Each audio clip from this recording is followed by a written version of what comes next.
Right. So like, again here from the same, as I told you that the ATP regeneration reaction is just like the reverse of hydrolysis reaction.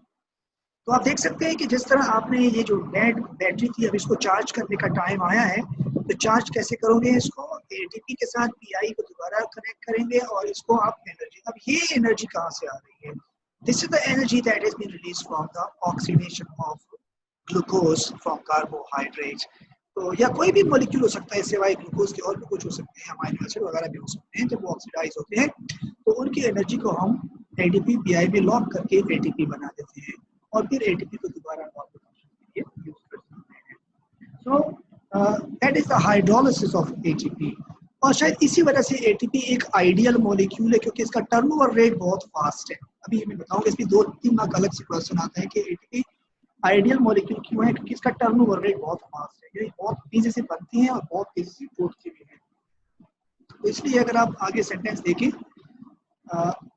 this quick turnover rate of energy makes ATP an ideal energy carrying molecule during cellular respiration.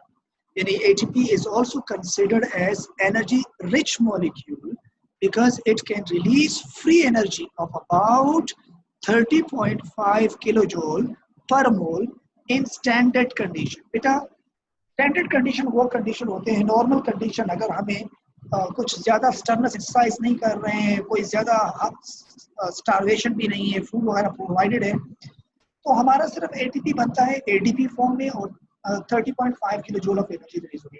मैं थोड़ा आपको diagram दिखा देता हूँ, इसको जरा समझने की कोशिश करें। अगर सिर्फ ये बॉन्ड टूटता है, एक फॉस्फेट हटता है, तो इस बॉन्ड में जो एनर्जी छुपी हुई है वो 30.5 किलो जूल ऑफ एनर्जी है।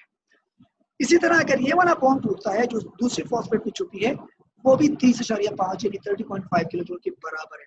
बराबर एनर्जी है दोनों में, यानी गामा फॉस्फेट में और बीटा फॉस्फेट में, दोनों में 30.5 किलो जूल ऑफ एनर्जी है।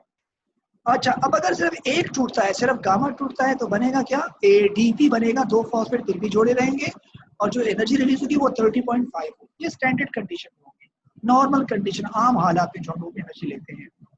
लेकिन अगर हमें बाज़ औक़ात ये होता है कि फॉर एग्जांपल हमारे पास फूड एनर्जी कम पड़ी है और हमें ज़्यादा एनर्जी की ज़रूरत है, तो हमें उस वक्त दो फॉस्फेट साथ तोड़ने पड़ते हैं, एक गामा एक beta. If you break both of this phosphate, तो हमारे पास सिर्फ एक फॉस्फेट बचेगा और इस मॉलिक्यूल को हम कहेंगे एडेनोसिन मोनोफॉस्फेट, AMP। लेकिन ये हर वक्त नहीं होता, ये बहुत ही रेयर केसेस में होता है, इसको हम कहते हैं नॉन स्टैंडर्ड कंडीशन। जब किसी भी एडवर्स कंडीशन में ये हो सकता है, हर वक्त नहीं होता। इसलिए ये जो जुमला है यहाँ पे ये इसको एक्सप्लेन कर रहा है। ATP is also considered as an energy rich molecule because it can release free energy of about 30.5 kilojoule per mole in standard condition, while about twice as more energy is released in non-standard condition, क्योंकि वहाँ पे दो bond होते हैं, where ATP is converted to AMP, not ADP, hydrolyzing two of the phosphate bonds. So इसका मतलब है कि ATP एक एनर्जी कैरिंग मॉलिक्यूल है, एनर्जी को कैरी कर रहा है, एक्सर्गोनिक रिएक्शन से एंटरगोनिक में एनर्जी कैरी कर रहा है। मतलब जहां एनर्जी ज्यादा थी, लॉस हो रही थी, वहां हमने लॉस होने से बचाया, एटीपी में लॉक कर दी, और जहां इसकी जरूरत थी वहां हमने रिलीज करवा दी। तो कितना बड़ा फायदा हुआ कि हमने लॉस होने का जो रिस्क था उसको हमने मिनिमाइज किया। इसलिए रेस्पिरेशन के मल्टी स्टेप्स होते हैं, ग्लूकोज एक स्टेप में नहीं टूटता। अगर ग्लूकोज एक स्टेप में टूटता तो इतनी सारी एनर्जी निकलती कि उसको कंट्रोल करना, उसको लॉक करना हमारे बस से बाहर था। इसलिए एक रिएक्शन टूटा, फिर दूसरा, फिर तीसरा, मल्टी स्टेप्स रिएक्शंस होते हैं। हर रिएक्शन के अंदर small sort of energy release होती है। उस एनर्जी को ज़ाया होने से बचाने के लिए इसको हम एटीपी फॉर्म में लॉक कर देते हैं और इसको आगे यूज़ कर लेते हैं। जैसे आप डैम की मिसाल लें, एक डैम होता है ना, उसमें पानी स्टोर किया जाता है। पानी इसलिए स्टोर किया जाता है कि कहीं वो पानी फ्लडिंग की शक्ल में, तूफान की शक्ल में मुल्क को नुकसान न पहुंचाएं, एक फ़ायदा। दूसरा फ़ायदा, अगर कहीं पानी की कमी हो तो उससे उसकी ज़रूरत को भी पूरा कर सके। और तीसरा फ़ायदा, बिजली की प्रोडक्शन के लिए भी इस्तेमाल की जाती है।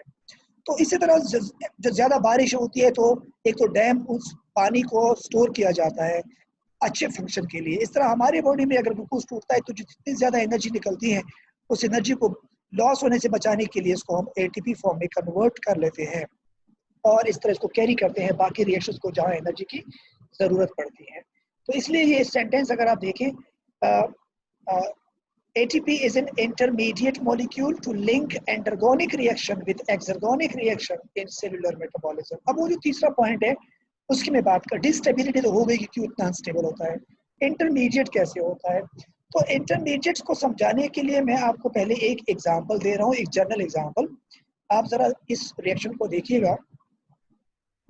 हमारे पास एक मॉलिक्यूल है A जो कि B में कन्वर्ट होता है, ये एक रिवर्सिबल रिएक्शन है, और बाद में ये B जो है ये टूटता है C और D में। इसका मतलब है अगर B होगा तो C और D बनेंगे, और B बनता है A से, इसका मतलब है A से इनडायरेक्ट बनते हैं C D और B के थ्रू बनते हैं।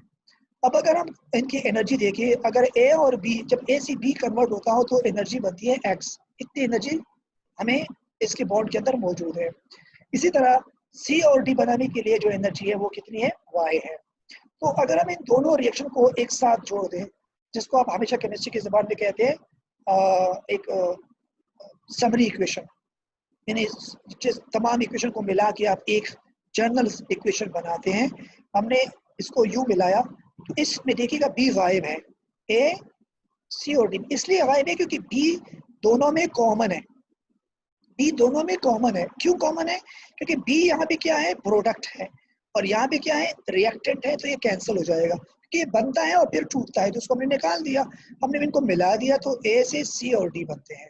इस तरह इन दोनों के एनर्जी का सम हम निकालते हैं तो एक्स वाई। ये मैं सिर्फ एक मिसाल दे रहा हूँ कि किस तरह रिएक्शंस आपस में, अगर आप मल्टी स्टेप रिएक्शन को एक फॉर्म में लिखना चाहते हैं तो कैसे लिखेंगे, ये आपने केमिस्ट्री में पढ़ा भी होगा जब आप न्यूट्रलाइजेशन रिएक्शन करते हैं एसिड और बेस में, तो हम सिर्फ H+OH लिख के वाटर बना के दिखाते हैं कि आयनाइजेशन रिएक्शन है, क्योंकि कुछ चीज़ें कैंसिल हो जाती हैं।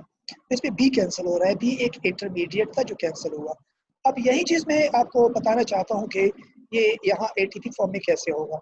एक केस स्टडी एग्जांपल दे रहा हूँ, कॉन्सेंट्रेट कीजिएगा please.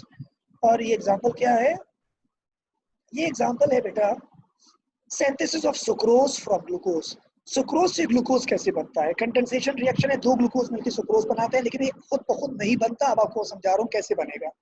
The formation of sucrose require in input of energy, इसका मतलब है ये एंडरगोनिक रिएक्शन है, सुक्रोज बनना एंडरगोनिक है, इसको इनपुट चाहिए एनर्जी का। It's delta G is about +27 kilo joule. इसको कितनी एनर्जी चाहिए, 27 किलो जूल होगा तो ये बनेगा, एंडरगोनिक रिएक्शन है। और जब एक एटीपी टूटती है तो कितनी एनर्जी रिलीज होती है, मैंने बताया था आपको 30.5 किलो जूल।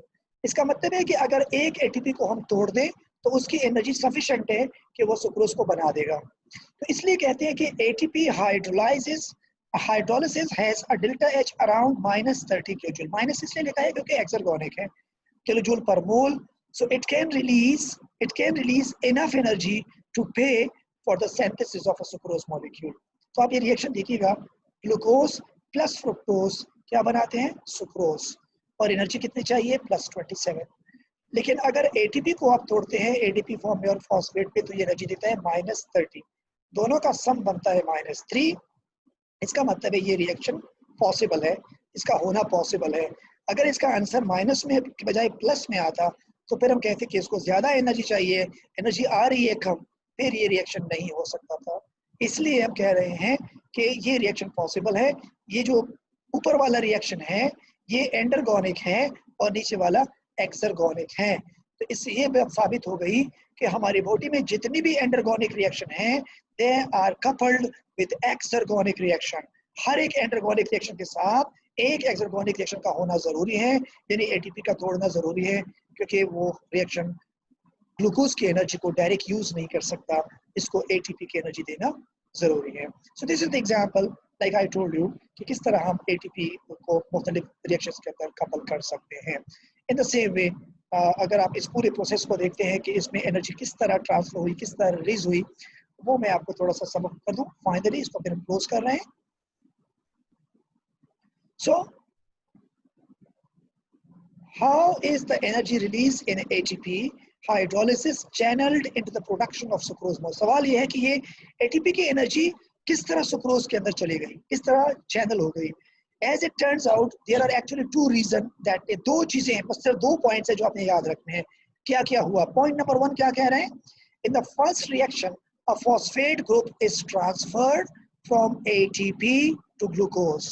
देखिएगा ये फॉस्फेट जो यहाँ से निकला है, टूटा है, ठीक है, ये फॉस्फेट जाके किसके ऊपर ऐड हो जाएगा, ग्लूकोज के ऊपर, जिसे मैंने पहले बताया था ग्लूकोज फॉस्फेट बनेगा।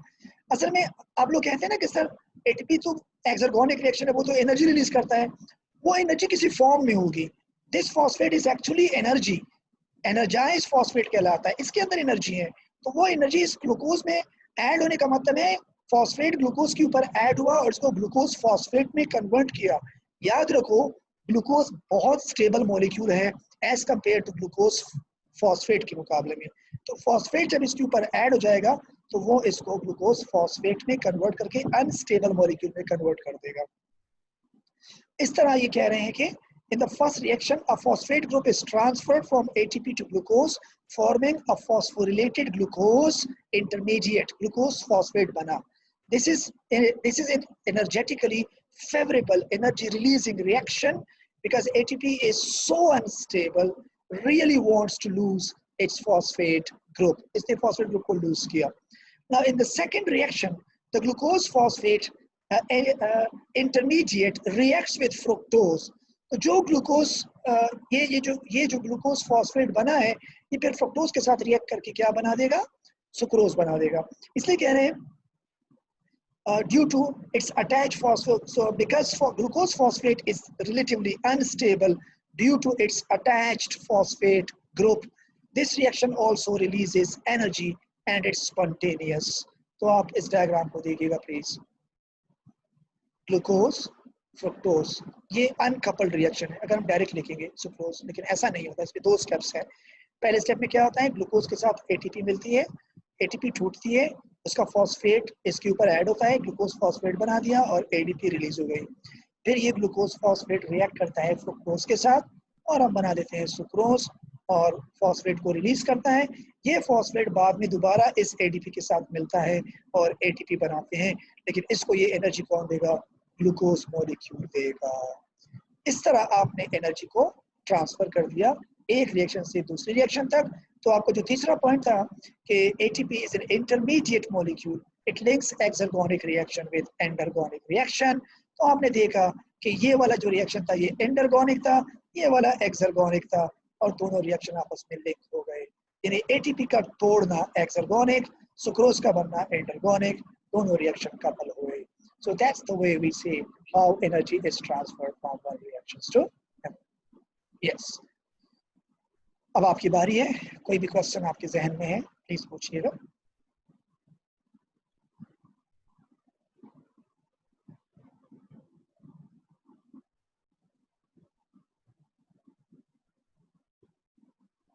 सर सवाल ये है कि हमें सारे रिएक्शन के बारे में पढ़ना है कि कौन सा